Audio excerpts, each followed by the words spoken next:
A Norman Rockwell Christmas.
Welcome to Christmas.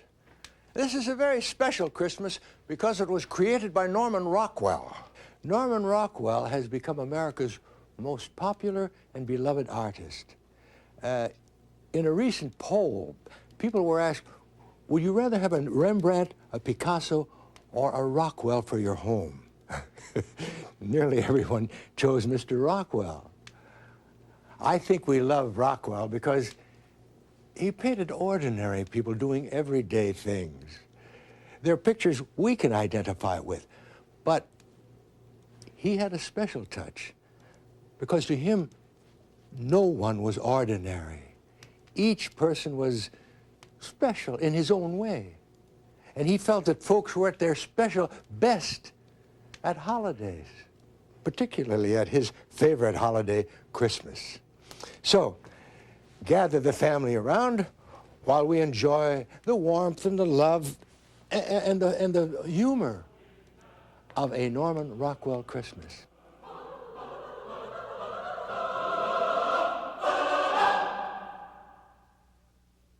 Rockwell's pictures began appearing in the early 1900s, and as a result, people today think that those early paintings are very nostalgic. But the fact is, he painted them to look nostalgic even then. You'll see what I mean as we look back at some of his earliest Christmas and holiday art.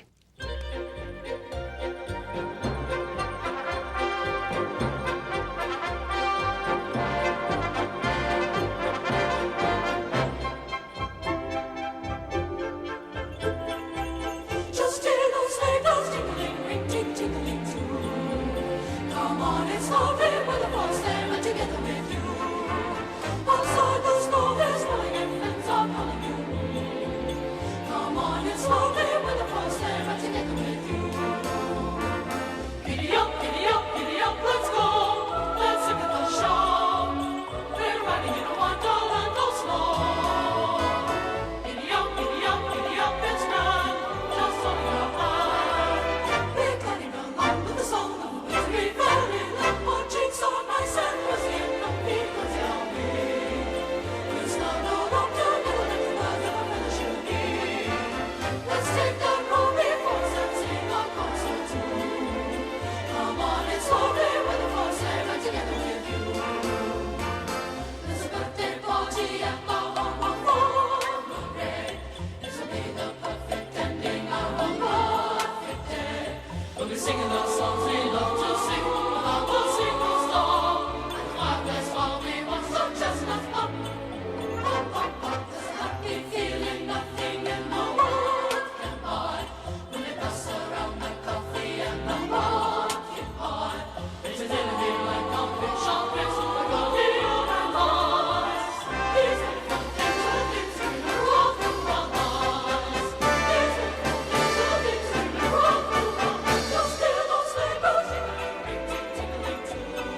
there was another face that Rockwell painted almost as often as he painted Santa's.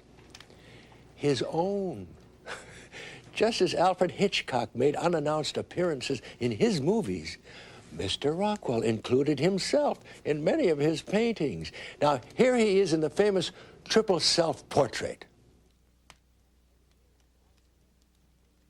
And here is how he looks in quite a few others, so be on the lookout for him. You never know where he might show up. Rockwell claimed that the most difficult part of being a painter was coming up with ideas. For instance, he did over 300 covers for the Saturday Evening Post alone, plus hundreds and hundreds of illustrations for books and ads. That's how his fame began, when he did his first Post cover. There was no television back then, and almost every family in America read the Saturday Evening Post. Here is Norman Rockwell to tell you just how it happened when he appeared on the Edward R. Murrow Show in 1959. Norman, you've been identified with the Saturday Evening Post for many, many years. When did you do your first cover for them? Well, Ed, this happens to be the original of the first cover I did. I don't know whether it was before you were born or not. It was in No, not quite. 1916. Well, that's 43 years ago, about that. And this is the original of it. In those days, we used only red and black. Mm-hmm. How many have you done since? Well, I think somebody counted, I think over 320. Rockwell's annual Christmas cover marked the arrival of the Christmas season. It was a national event. Merry Christmas, Mr. Albert. From the sound of that voice, could you be one of Santa's elves? No, but I wish I were. I'm just Ross Malinger. Oh. Are you sure you're not one of Santa's elves?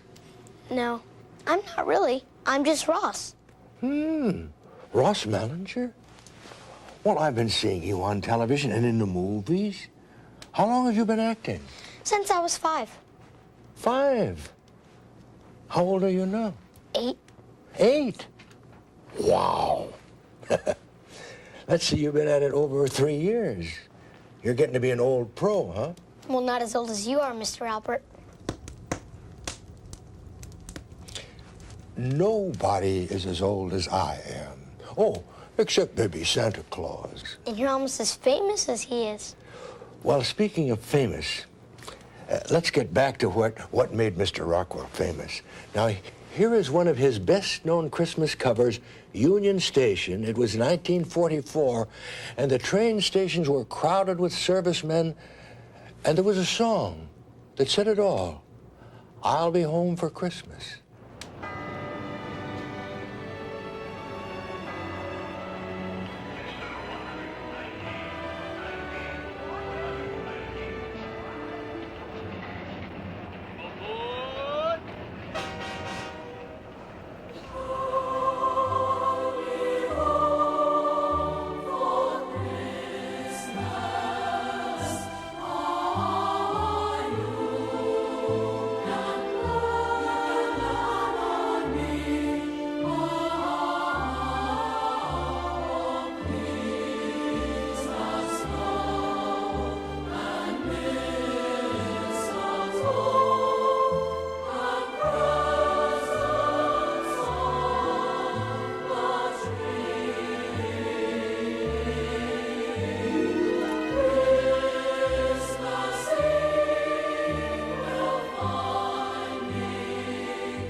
I think the pictures that you saw showed how ingenious Mr. Rockwell was at capturing the spirit of this country. In fact, in 1977, President Ford presented him with the Presidential Medal of Freedom Award for his vivid and affectionate portraits of our country. What kind of portraits did he mean? Well, take the faces of America that he painted, the faces of the people that do the work, who live next door, who look just like your relatives, like these portraits.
Some of those faces did look like my relatives. Well, he liked people. He liked Christmas. I'll tell you another subject that he liked. What? He liked Charles Dickens. Didn't Charles Dickens live in England? Right. You see, when he and his brother Jarvis were growing up, their father read to them almost every night. And their favorite author was Charles Dickens. Rockwell said that had a lot to do with him because Dickens wrote about the kind of people that I paint, he said.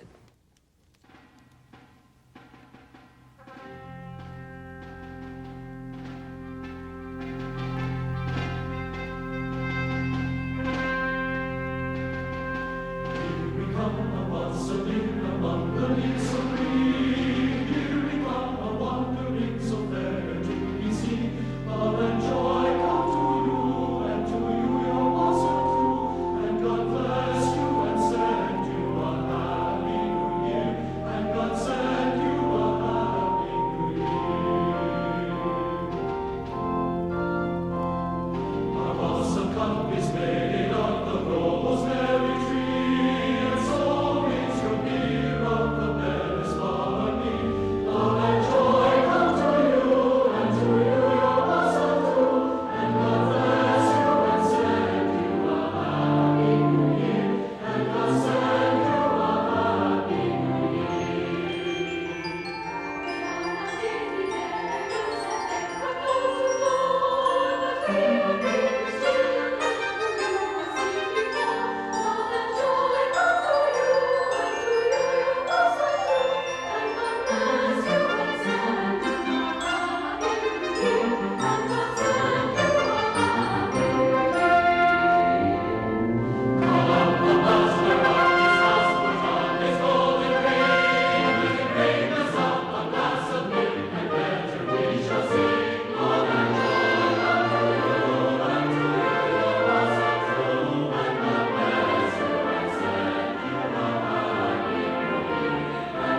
those Dickens Christmas characters. The only one that was missing was Scrooge. I'll tell you my favorite Rockwell Christmas characters, the ones in New York. Is that because you starred in musicals on Broadway in New York? How in the world did you know that? My mom told me. Oh. Is there a song about Christmas and New York? As a matter of fact, yes, there is. Silver Bells. It's Christmas time in the city.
Not all of Norman Rockwell's Christmas paintings were light-hearted, humorous.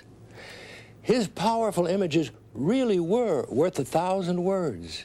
In his painting, Uneasy Christmas in the Birthplace of Peace, we see Arab and Israeli soldiers standing shoulder to shoulder, guarding the Christian Christmas Eve procession in Bethlehem as it enters the manger where Christ was born. Rockwell was showing us the true meaning of Christmas: peace on earth, goodwill towards men.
hope for the poor, achievement for yourself, greatness for your nation. I don't recognize that voice. Who was it? President Lyndon B. Johnson. He must have been before my time. I guess Mr. Rockwell was too. Did he live a long time ago? For you, yes. For me, no. Most folks think of Mr. Rockwell as a country boy, but he was born in New York City back in 1894. He grew up in Mamaroneck, which is just outside of New York. He started to take art lessons. He said he had the feeling that there was boundless opportunity in this country, and there was nothing to keep you from becoming a success. That's what my dad says. That it's up to me. After he was married, he moved his family out of the city to Arlington, Vermont, and from there to Stockbridge, Massachusetts. He loved Stockbridge. He said it was the best of America and the best of New England. This was Main Street at Christmas.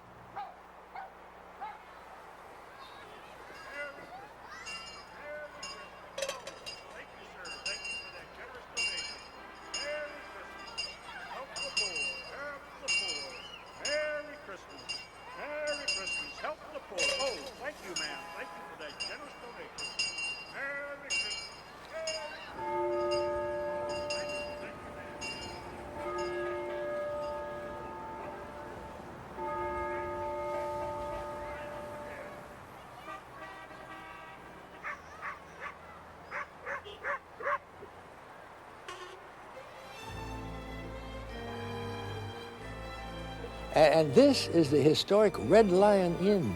It dates back to 1773. There's an early 1900s Christmas party going on inside. Let's have a look.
Jingle, jingle, jingle, jingle, jingle, jingle, jingle, jingle, jingle, jingle all the way.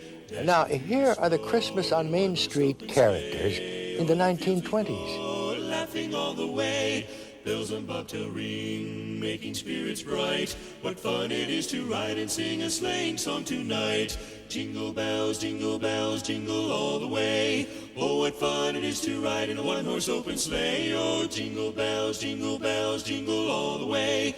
Oh, what fun it is to ride in a one-horse open sleigh. A day or two ago, I thought I'd take a ride Soon Miss Fanny Bright was seated by my side. Jingle, jingle, jingle, the horse was lean and lank.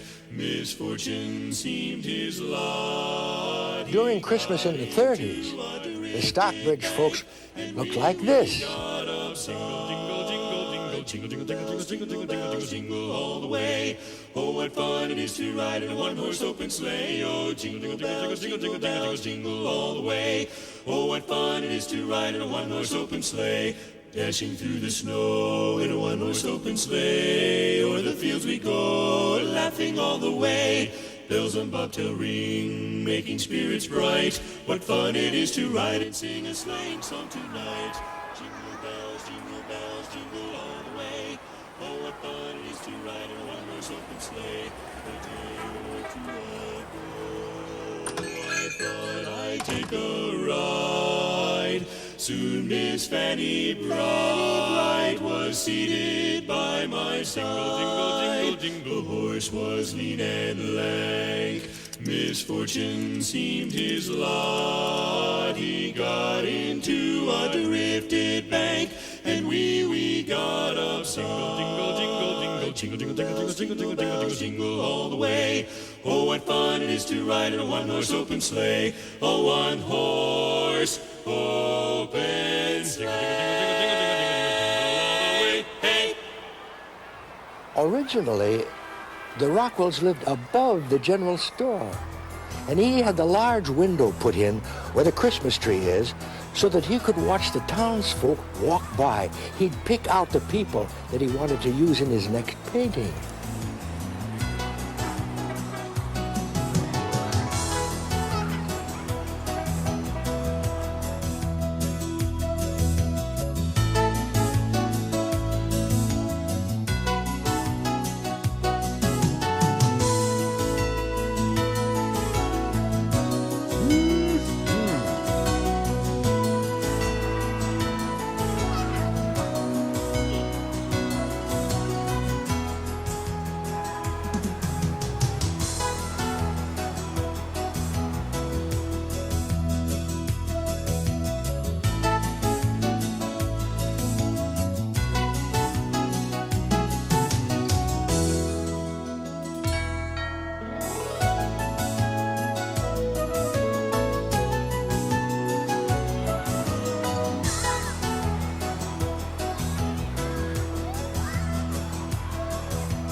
Here's the Christmas in the 50s and the 60s.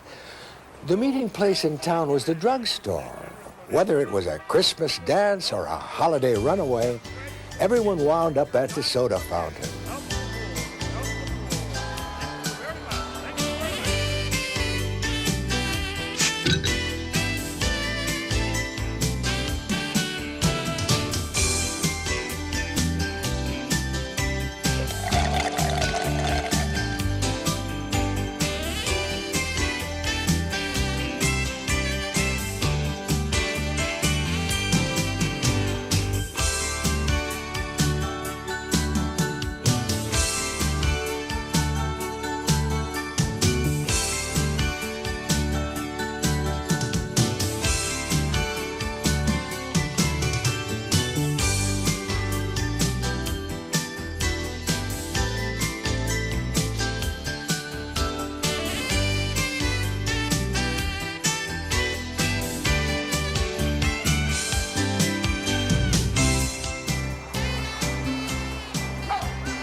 The Gossips is a small-town painting.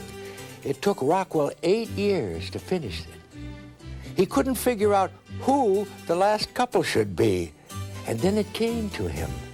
The gossip was about himself. And he should be telling off the woman who started it.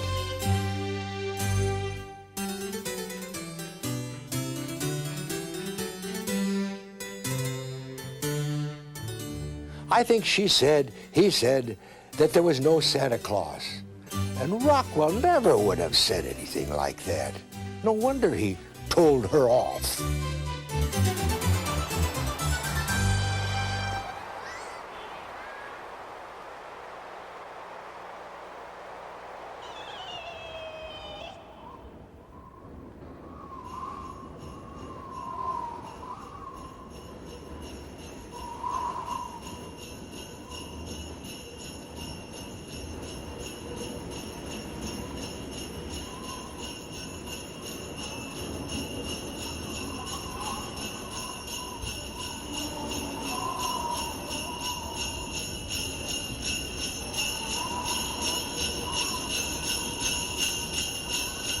You know, Ross, Christmas is more than just Santa Claus and presents.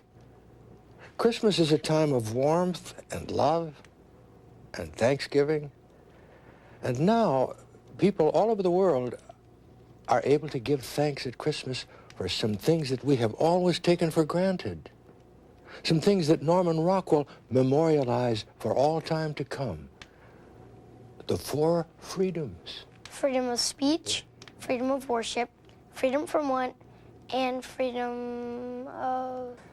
Fear. Yeah. Fear, yes, that's right. Rockwell heard President Roosevelt spell out the 4 freedoms in a speech, and then he painted them.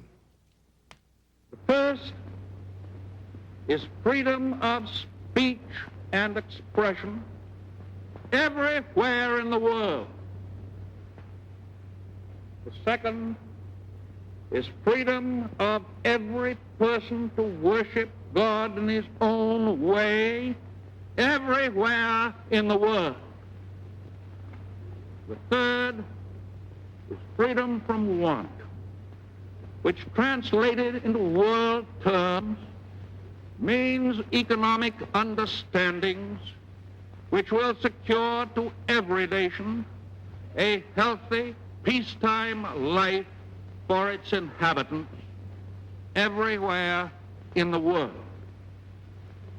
The fourth is freedom from fear, which translated into world terms means a worldwide reduction of armaments to such a point and in such a thorough fashion that no nation will be in a position to commit an act of physical aggression against any neighbor anywhere in the world. My country, 'tis of thee, sweet land of liberty. Of thee I sing. Land of the pilgrim's pride, land where our fathers died. From every mountainside, let freedom ring. Oh, beautiful for spacious skies, for amber waves of grain, for purple mountain majesties above the fruited plain. America, America, God shed his grace on thee and crown thy good with brotherhood from sea to shining sea.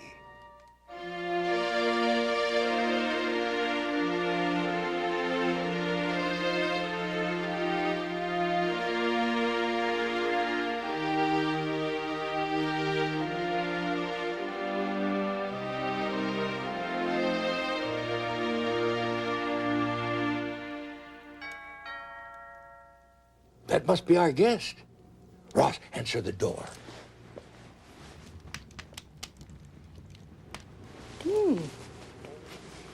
Thank you. Hmm. Hello.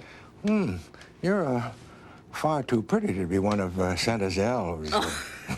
You must be Abigail Rockwell. Yes, Norman Rockwell, Pop. as we called him, as my grandfather.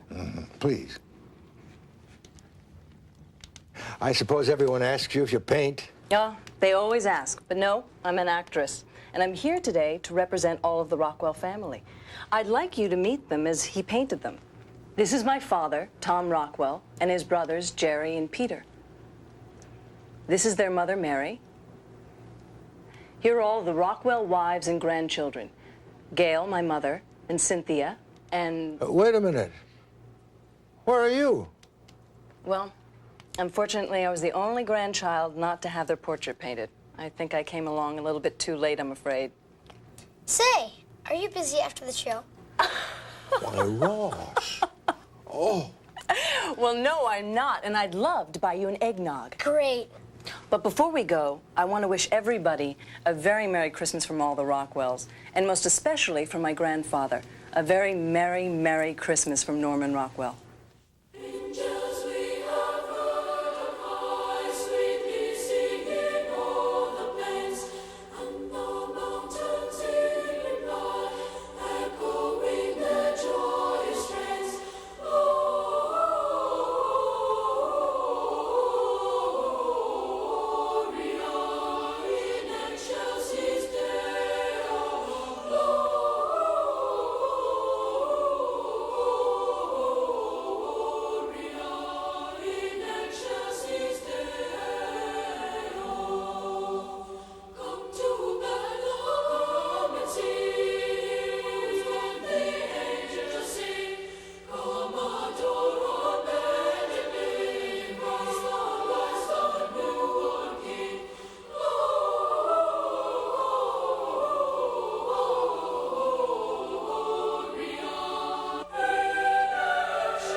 Well, old-timer, how did you like Mr. Rockwell's Christmas?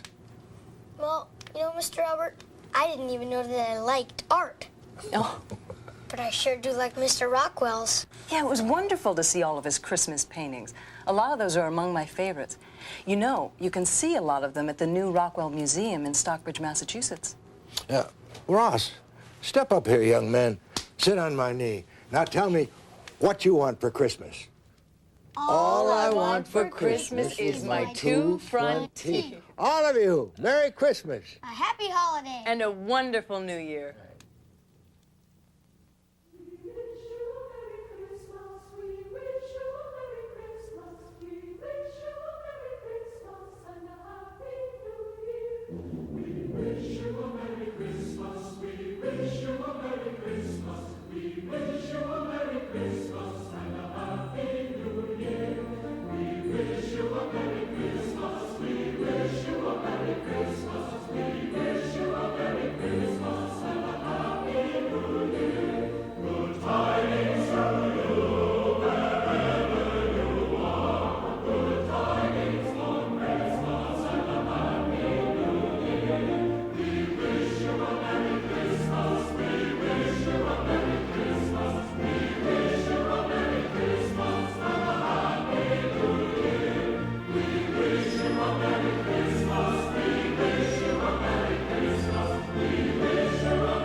was terrific, Mr. Albert.